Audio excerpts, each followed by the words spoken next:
भारत के इतिहास में अगर कोई चीज लाल स्याही से लिखी गई है तो वो है पार्टीशन।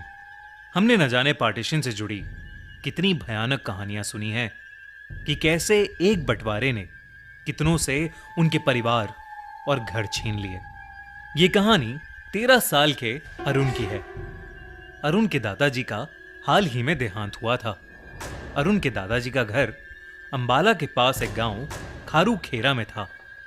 अरुण के पापा शादी के बाद से कभी उस घर में वापस नहीं आए थे और अब अरुण के पेरेंट्स उस घर को जल्दी से बेचकर वापस जाना चाहते थे। वो मकान दिखने में बहुत आलीशान था, पर उसके लिए उन्हें कोई भी बायर नहीं मिल रहा था। बहुत कोशिशों के बाद एक खरीदार मिला, पर उसे खारू खेरा गांव पहुंचने में 5 दिन का समय लगने वाला था। इसके चलते अरुण के पापा ने डिसाइड किया कि वो तीनों एक हफ्ते के लिए उसी घर में रह लेंगे। अरुण उस घर में रहकर बहुत खुश था। वहां एक बड़ा सा वेरांडा था, खुली हवा और आसपास बहुत से बच्चे भी थे जो अरुण के साथ शाम को खेला करते थे। एक दिन ऐसे ही बगीचे में खेलते खेलते अरुण का पैर किसी चीज से टकराया और वो जमीन पर गिर गया। उसने अपने कपड़े साफ करके देखा तो उस बगीचे की मिट्टी एक जगह से ऊपर उठी हुई थी। अरुण ने उसे छेड़ा तो उसे वहां पर जमीन में कुछ उर्दू में लिखा दिखाई दिया। जैसे ही अरुण अच्छे से देखने के लिए मिट्टी हटाने लगा, उसे ऐसा लगा कि उसके बालों को किसी ने पीछे से पकड़कर खींचा हो। अरुण थोड़ा घबरा गया।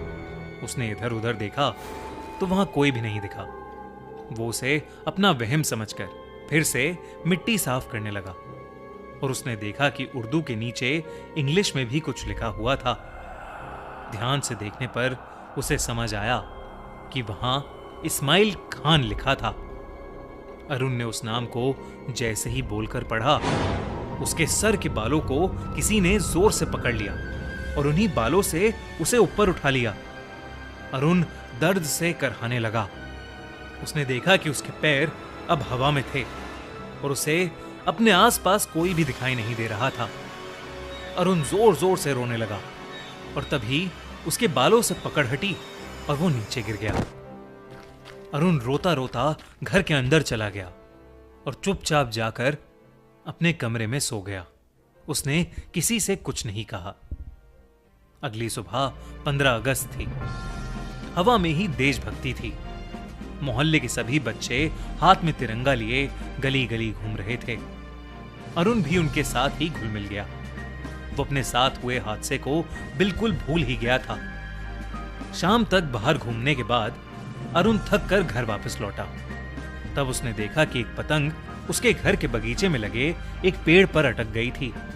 अरुण को तब याद आया कि वही जगह थी जहां कल शाम उसके साथ वो बुरा हादसा हुआ था। अरुण ने देखा कि उस बगीचे में पेड़ की डाल पर एक दिया भी जल रहा था। अरुण को डर तो लग रहा था, पर वो पतंग बहुत बड़ी और खूबसूरत थी।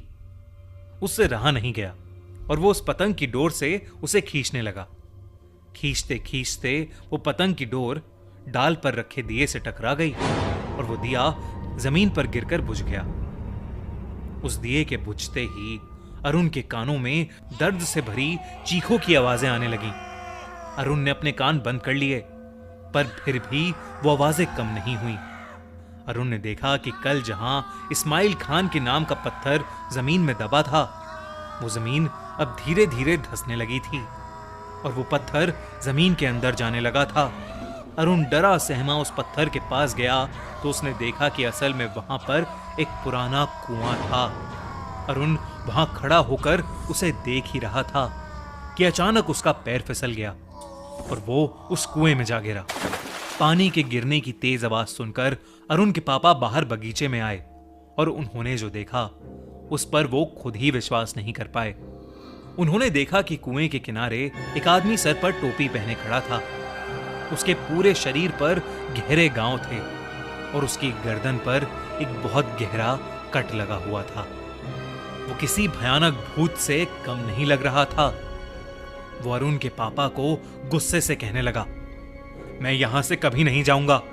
ये घर ये जमीन मेरी है। और ये कहते ही अचानक से वो आदमी हवा में गायब हो गया। अरुण ने मदद के लिए आवाज लगाई और सभी आस पड़ोसी वाले वहां इकट्ठे हो गए।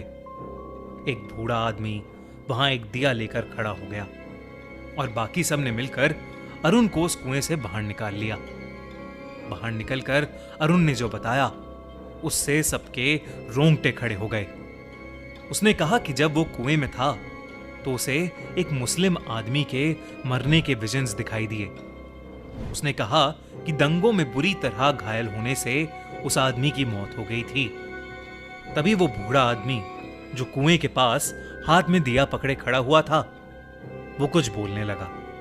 उस आदमी ने सबको बताया कि अरुण के दादाजी के आने से पहले वो घर इस्माइल खान नाम के एक आदमी का था। आजादी के समय जब बंटवारा हुआ तो इस्माइल खान का पूरा परिवार पाकिस्तान जाने को राजी हो गया था, पर इस्माइल ने अपना घर छोड़ के जाने से साफ साफ इनकार कर दिया और उसके साथ वही हुआ जिसका डर था। दंगाइयों ने उसे मारकर उसकी लाश को उसी कुएं में फेंक दिया। जब अरुण के दादाजी यहां आए तो उन्हें कुछ ही दिनों में यह पता चल गया कि वो इस घर में अकेले नहीं थे। उन्हें कई बार इस्माइल खान की आत्मा भी दिखाई दी। इसलिए अरुण के दादाजी ने कुएं को बंद करके उस पर इस्माइल खान की कब्र बनवाई थी और इस्माइल की आत्मा को शांति देने के लिए वो हर महीने उसकी कब्र के पास एक दिया जलाते थे।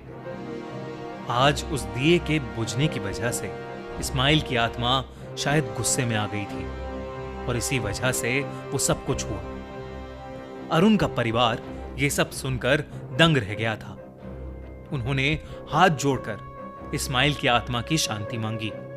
आज भी हर महीने उस घर में एक दिया जलाया जाता है इस्माइल खान की आत्मा की शांति के लिए। दोस्तों, ये कहानी एकदम सच्ची है। ऐसे न जाने कितने लोगों ने पार्टीशन के दंगों में अपनी जान गंवाई।